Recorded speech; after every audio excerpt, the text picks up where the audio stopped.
Hi నమస్తే, నేను మీ Ramya. Welcome back to Jasvi cooking recipes. ఈరోజు నేను ఆనియన్తో డిఫరెంట్గా బోండా ఎలా ప్రిపేర్ చేసుకోవాలో చూపిస్తున్నానండి. చాలా ఈజీగా ప్రిపేర్ చేసుకోవచ్చు. ముందుగా ఒక బౌల్ తీసుకొని అందులో 3 మీడియం సైజ్ ఆనియన్స్ని ఇలా చీలికల్లా సన్నగా కట్ చేసుకొని వేసుకోవాలి. ఇవి చేత్తో కొంచెం మ్యాష్ చేసుకోవాలండి. ఇప్పుడు ఇందులో 1 స్పూన్ సాల్ట్ వేసుకొని ఒకసారి బాగా చేత్తో కలుపుకుందాం. ఒక్కొక్క లేయర్ సపరేట్ అయ్యే విధంగా బాగా కలుపుకోవాలి. ఇలా చేయడం వల్ల సాల్ట్ కూడా ఆనియన్స్కి బాగా పడుతుంది. అలాగే ఆనియన్స్ కూడా కొంచెం సాఫ్ట్ అవుతాయి.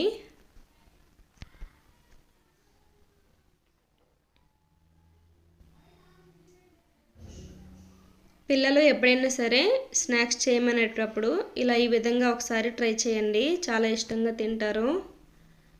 ఇలా ఒకసారి బాగా కలుపుకొని ఇప్పుడు ఇందులో 4 టేబుల్ స్పూన్లు శనగపిండి యాడ్ చేసుకోవాలి. కప్పు కొలత అయితే 1/2 కప్పు అయితే సరిపోతుందండి. అలాగే 2 టేబుల్ స్పూన్లు రైస్ ఫ్లోర్ యాడ్ చేసుకోవాలి, బియ్యం పిండి.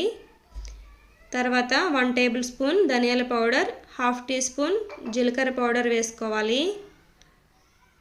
అలాగే 1 టేబుల్ స్పూన్ అల్లం వెల్లుల్లి పేస్ట్ వేసుకోవాలి. తర్వాత 1 టేబుల్ స్పూన్ పచ్చిమిర్చిని చిన్న చిన్న ముక్కలుగా కట్ చేసుకొని వేసుకోవాలి. తర్వాత 2 టేబుల్ స్పూన్లు కరివేపాకుని, అలాగే 3-4 టేబుల్ స్పూన్లు కొత్తిమీరని చిన్న ముక్కలుగా కట్ చేసుకొని వేసుకోవాలి. తర్వాత 1 స్పూన్ కారంని యాడ్ చేసుకోవాలి. 1/2 టీ స్పూన్ పసుపు వేసుకోవాలి. వీటన్నిటిని వేసుకొని బాగా చేత్తో కలుపుకోవాలి. ఇందులో ఎక్కువ వాటర్ కూడా పట్టవండి. ఈ ఆనియన్లో ఉన్న వాటరే కొంచెం తడిగా వచ్చేస్తుంది. చాలా తక్కువ వాటర్ పడుతుంది. జస్ట్ 2-3 టేబుల్ స్పూన్ వాటర్ అయితే సరిపోతుంది కరెక్ట్గా. ఇలా చేత్తో ఒకసారి బాగా కలుపుకొని ఎన్నైతే వాటర్ పడతాయో చూసుకొని యాడ్ చేసుకోవచ్చు.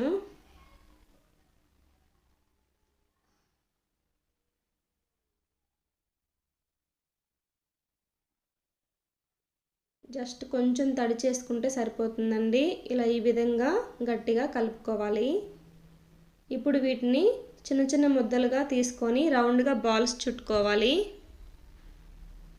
ఇలా ఈ విధంగా బాల్స్ అన్నీ రెడీ చేసుకున్న తర్వాత స్టవ్ ఆన్ చేసి కళాయి పెట్టుకొని ఆయిల్ వేసుకొని మీడియం ఫ్లేమ్లో హీట్ చేసుకోవాలి.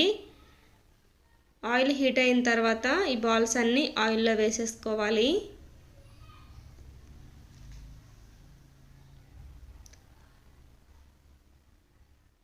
మొత్తాన్ని వేసుకొని మీడియం ఫ్లేమ్లోని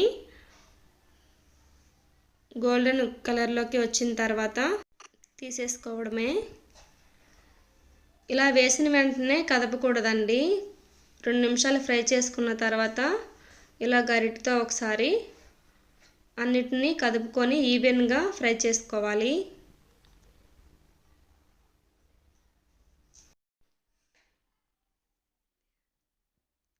ఆనియన్తో స్నాక్స్ ఇష్టపడిన వాళ్ళు ఎవరు ఉండరండి, ఎక్కడో కొంతమంది ఉంటారు. చాలా టేస్టీగా ఉంటాయి. ఒకసారి ట్రై చేసి చూడండి. ఈ విధంగా స్నాక్స్ ప్రిపేర్ చేసుకొని టమాటో కెచప్ పెట్టుకొని సర్వ్ చేసుకొని తింటే చాలా బాగుంటుంది. నార్మల్గా అయినా సరే తినేయచ్చు. ఆల్మోస్ట్ ఫ్రై అయిపోయినాయండి.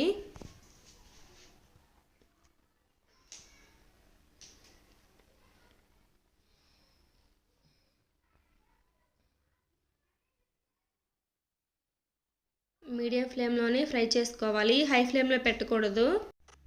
హై ఫ్లేమ్లో పెట్టడం వల్ల త్వరగా బయట కలర్ వచ్చేస్తుంది కానీ లోపలి వరకు ఉడకదు. ఈ విధంగా కలర్ వచ్చేసిన తర్వాత వేరే ప్లేట్లోకి పేపర్ కానీ టిష్యూ కానీ వేసుకొని తీసుకోవాలి. ఆయిల్ ఏమైనా ఉంటే పేపర్ అబ్జర్వ్ చేసుకుంటుంది.